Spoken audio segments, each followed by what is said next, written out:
empieza con un comentario en el canal, uno de tantos, uno de los muchos que se hacen en un sentido en otro, en el que se termina diciendo, con esa frase de fachas de mierda, que es todo mentira y que esa es la conclusión definitiva de la fachosfera. Decir la verdad últimamente se ha convertido en un peligro, en una actividad de verdadero riesgo, porque argumenta el sujeto que en toda Europa ha ocurrido lo mismo que en España. Ha aumentado la inflación y ha habido un proceso de pérdida de capacidad adquisitiva.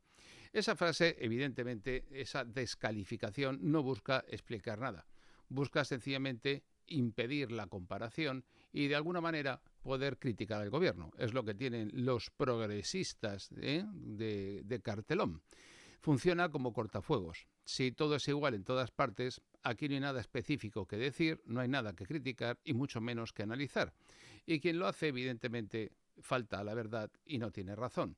Porque vivir como viven todos ellos en un clima de negación desplaza el foco de los hechos hacia una vulgar etiqueta descalificadora que no conduce a nada. España está hoy a la cabeza del índice de miseria de la Unión Europea, un dato que cruza inflación y desempleo y que nos sitúa en la peor posición del entorno comunitario. Mientras los precios básicos han subido de forma persistente y la renta disponible se ha reducido, el Estado ha seguido creciendo. La recaudación ha batido récords y nadie parece dispuesto a hablar de ello porque nadie nos dice en qué se está gastando el dinero, salvo cuando Ábalos, Koldo u otro parecido nos cuenta el resultado de sus juergas y de los trinques a los que nos tienen acostumbrados. Por lo tanto, en este momento tampoco nos explican por qué no han deflactado la tarifa del impuesto sobre la renta de las personas físicas. Lo cierto es que esta medición cruza inflación y desempleo, que son dos variables elementales que afectan a la vida material de cualquier familia.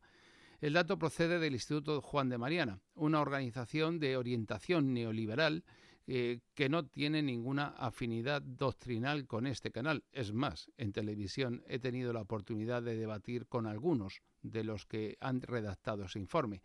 La distancia ideológica, por lo tanto, refuerza el valor del informe, porque cuando incluso una fuente tan contraria a mi realidad, que por supuesto crítica y ajena con muchas posiciones del Estado, reconoce este resultado, el dato queda anclado a la realidad. Ya no es una cuestión de opinión, no es que si el Instituto Juan de Mariana o yo o otro de más allá dice esto, dice lo otro. Desde 2018, el IPC general en España ha aumentado alrededor de un 24,2% y en ese mismo periodo los alimentos y las bebidas no alcohólicas acumulan una subida superior al 41%, la vivienda y el agua y la energía superan el 20% y en 2025 la inflación española se mueve cerca del 3%, mientras la media de la Unión Europea ronda el 2,3%. El diferencial aproximado del 25% se traduce en pérdida directa de poder adquisitivo de las clases más humildes. Europa sirve para comparar, es cierto, y la comparación muestra una persistencia inflacionaria mayor en España que en ningún otro país de Europa. La inflación que pesa es la que vivimos los ciudadanos. Entre diciembre de 2020 y diciembre de 2025, los alimentos subieron alrededor del 37%, las bebidas un 23%, los transportes un 25%, la restauración y los hoteles un 27%. Los huevos registraron picos interanuales superiores al 30%, y estos porcentajes aparecen en la compra semanal y en el presupuesto y en el bolsillo de cada familia. La moderación puntual del IPC no borra el arrastre que hemos acumulado, ni condiciona las decisiones básicas y reduce, eso sí, los márgenes hasta hacerlos desaparecer. Los gastos fijos representan perfectamente esta presión sobre el bolsillo de los ciudadanos. Vivienda, energía y suministros actúan como peajes obligatorios de los que nadie puede escapar. No podemos sustituirlos por otros elementos ni irnos a vivir a la cueva como a Pedro Sánchez le gustaría. 2 salarios en el hogar y la aritmética deja de cerrar. El empleo pierde capacidad de protección. El trabajador pobre ha dejado de ser una excepción. La inseguridad material es lo normal, especialmente en las rentas bajas y en las rentas medias, que por supuesto son las que destinan un mayor porcentaje de sus ingresos a lo imprescindible. Las decisiones adoptadas en los últimos años por este nefasto gobierno han elevado el coste estructural de la energía. La ruptura del suministro de gas argelino, las sanciones del gas ruso y el alineamiento con una política energética europea contraria a los intereses de España han trasladado precios más altos a la industria, al transporte y al consumo doméstico. Y esta transmisión ha sido directa. La inflación resultante responde, por lo tanto, a decisiones políticas del sujeto que aparece riéndose en la miniatura que ilustra este programa, este vídeo. Estamos hablando de que él es el responsable. La fiscalidad ha amplificado el deterioro por una vía clarísima. No se ha deflactado el IRPF y eso depende del gobierno y de su candidata a la Junta de Andalucía, la señora Montero, que tiene tantas cosas que explicarnos sobre qué ha hecho y qué ha dejado de hacer a lo largo de su trayectoria política. En este caso, esto lo que ha hecho ha sido mantener activa una progresividad completamente desproporcionada en el cálculo del impuesto sobre la renta. Los ingresos nominales suben empujados por la inflación. El poder adquisitivo, sin embargo, está estancado y la carga fiscal aumenta de forma automática. El mínimo exento ha perdido alrededor del 30% de su valor real respecto a hace 15 años. En el caso de un matrimonio con hijos, la pérdida ronda el 25%. El perímetro afectado, por tanto, se ensancha y la presión se desplaza hacia quienes menos margen tienen para poder actuar. Y todavía quieren que les votemos. Las cifras concretas dejan claro dónde estamos. Un salario bruto anual de 30.000 euros soporta un sobrecoste cercano a 800 euros por no haberse ajustado el impuesto. Y en 50.000 euros el impacto pasa a 1.600 y en torno a 20.000 supera los 1.000 euros. Entre 18.000 y 25.000 llegamos a más del 150% entre 2018 y 2025. Y son cálculos directos que aparecen en la declaración de la renta y reducen la renta disponible de los hogares en un contexto de precios al alza. El mercado laboral se ha desplomado. La creación de empleo ha mejorado algunos indicadores oficiales. Eso es completamente cierto. Trabajan muchas más personas, pero son mucho más pobres y lo que ganan no les da para vivir. La persistencia, por lo tanto, sobre el trabajo y cómo se carga el trabajo aumenta. El ahorro ha dejado de cumplir la función de colchón. Desde 2018, los depósitos bancarios han aumentado en términos nominales en más de 253.000 millones de euros. Descontada la inflación, el incremento real apenas supera los 45.900 millones. Si a usted le hubiesen dado un billete de 20 euros cuando Pedro Sánchez llegó al gobierno y ahora mirasen lo que le queda, sin haberlo tocado tendría poco más de 15 euros.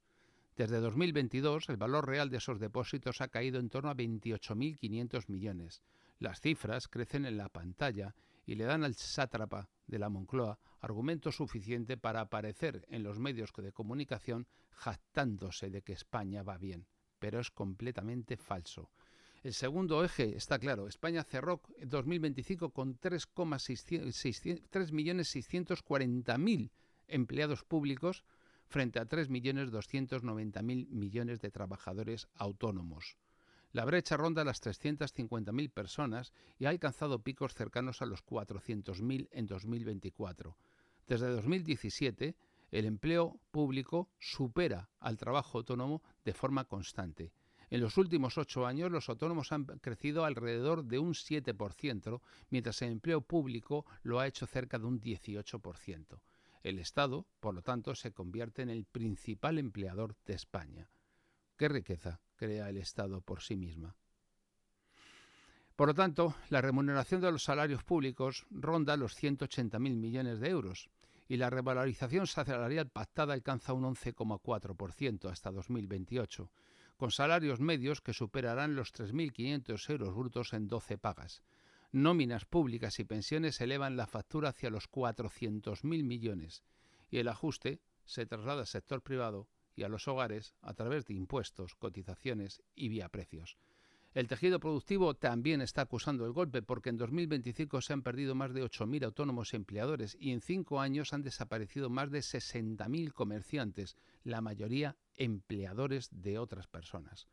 La burocracia, las regulaciones, los costos laborales, los aumentos de las cotizaciones sociales, cada vez más empobrecen a los que crean trabajo y empleo. El trabajo autónomo se ha estancado en niveles próximos a 2009 y el empleo público marca récords. ¿Y esto qué es lo que hace? pues un crecimiento del PIB que se proyecta cerca del 2,8%, con una con una recaudación que bate récords, y a partir de ahí los salarios reales caen por debajo de 2018, cotizaciones al alza, una presión fiscal en aumento por la vía inflacionaria, y la brecha entre la macroeconomía y los grandes números de Pedro Sánchez y el bolsillo de la gente se va ampliando cada vez más. Y no hay ninguna respuesta política. Los partidos de la izquierda institucional mueren con tal de no soltar su asiento en el Consejo de Ministros. Son capaces de cualquier cosa por seguir detentando el poder. Protestas contra el gobierno, ni una. Todos son partícipes de ello. Los medios de comunicación, tampoco, porque una parte sustancial, la mayoría de la prensa, depende de porcentajes superiores al 60% de la publicidad institucional, y de ahí que esta noticia no la haya denunciado ninguno prácticamente. Solo eso, los pseudomedios que dice el gobierno. Por lo tanto, nadie se está enterando de que el índice de miseria, España, es el líder. No lo dicen.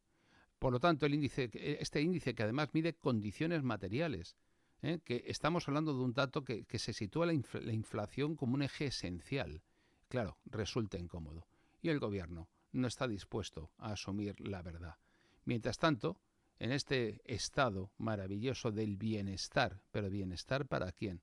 ¿Para los 500.000 que van a regularizar? ¿Para los que perciben prestaciones y subsidios sin haber contribuido en nada a la construcción de la actual sociedad? Pues sí, eso parece ser que son los votantes de Pedro Sánchez, junto con los corruptos, los puteros, los amantes de la corrupción y los amigos del dinero ajeno.